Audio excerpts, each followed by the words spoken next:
అందరికీ నమస్కారం అండి. అందరూ ఎలా ఉన్నారు? Welcome to Devi Pramila official YouTube channel. ఈరోజు వీడియోలో అందరికీ దేవి నవరాత్రుల శుభాకాంక్షలు అండి. అందరూ కూడా చక్కగా వీలైనంత వరకు పూజ చేసుకొని అమ్మవారితో ఎక్కువసేపు టైం గడపాలని కోరుకుంటూ, అమ్మవారి ఆశీస్సులు అందరి మీద ఉండాలని కోరుకుంటూ అమ్మవారికి ఒక చిన్న పాట అయితే పాడింది దేవి. వినేద్దామా మరి?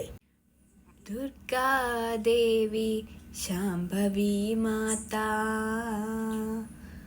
దుర్గాదేవి శాంభవి మాతా, జగదంబ వనవాసి శ్రీ కనకవల్లి. దుర్గాదేవి శాంభవి మాతా, జగదంబ వనవాసి శ్రీ కనకవల్లి.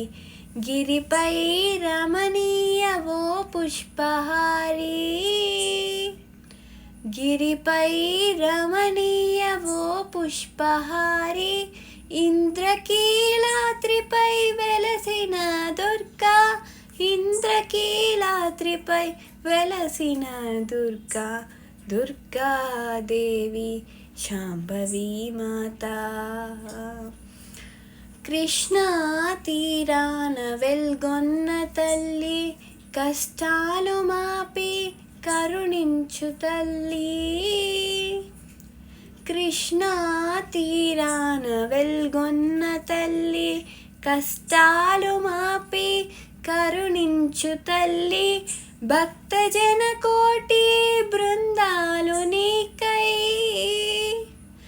భక్తజన కోటి బృందాలు నీకై, నవరాత్రులందు ప్రబలై కదిలే. భక్తజన కోటి బృందాలు నీకై, నవరాత్రులందు ప్రబలై కదిలే. దుర్గాదేవి శాంభవి మాతా, జగదంబ వనవాసి శ్రీ కనకవల్లి. దుర్గాదేవి శాంభవి మాతా. సౌందర్య రాశి ఓ కనక దుర్గా, కారుణ్య చూపు మా పైన నిలుపు.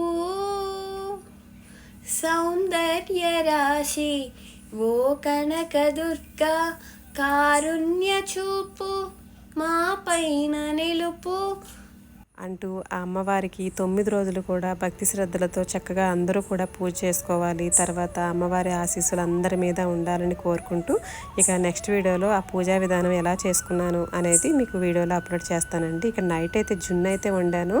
చాలా బాగా కుదురుతుందండి. వండినప్పుడల్లా కూడా కాస్త స్వీట్ కొంచెం అటు ఇటు అవుతుంది బెల్లాన్ని బట్టి, అంతే తప్ప ఇందులో యాలకుల పొడి, మిరియాల పొడి, తర్వాత శొంఠి చాలా బాగుంటుందండి. వాటి కాంబినేషన్ అయితే ఎదిగే పిల్లలకైతే ఎక్కువగా పాల ఉత్పత్తులండి, పన్నీరు, తర్వాత పెరుగు, పాలు, ఇలా జున్ను ఇలాంటివి ఇస్తుంటే కనుక బోన్ హెల్త్ బాగుంటే కనుక పిల్లలు మంచి హైట్ అవుతారంటారండి. ఇక ఈ జున్ను అయితే ఫ్రిడ్జ్లో పెట్టేస్తే మధ్యాహ్నం పూట తినడానికి చల్లగా చాలా బాగుంటుంది కదండి, కూల్గా.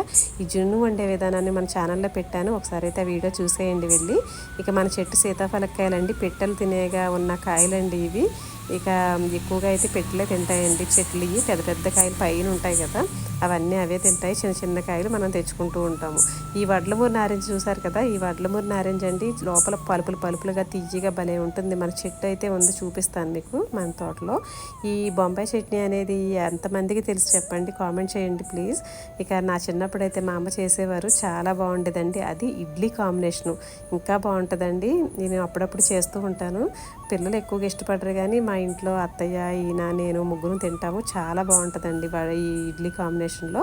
ఇక వీడియో కనుక నచ్చితే లైక్ చేయండి, షేర్ చేయండి, ఛానల్ని అయితే సబ్స్క్రైబ్ చేసుకోండి మరి. ఇక ఈ బొంబాయి చట్నీ ఏంటంటే బొంబాయిలో పుట్టిందో ఏంటో తెలియదు కానీ బొంబాయి చట్నీ అని ఎందుకు వచ్చిందో పేరు తెలియదండి. ఈ శనగపిండితో చేస్తాం కానీ పేరు వచ్చేసరికి బొంబాయి చట్నీ అంటాం. ఏంటో తెలియదు. ఒకవేళ మీకు తెలిస్తే కనుక కామెంట్ అయితే చేసి పెట్టండి. ఇక మళ్ళీ మంచి వీడియోతో మళ్ళీ ముందుకైతే వస్తానండి. ప్లీజ్ సపోర్ట్ చేస్తూ ఉండండి, కామెంట్ చేయండి, ఇక లైక్ అయితే చేయండి, షేర్ అయితే చేయండి. ఉంటానండి మరి.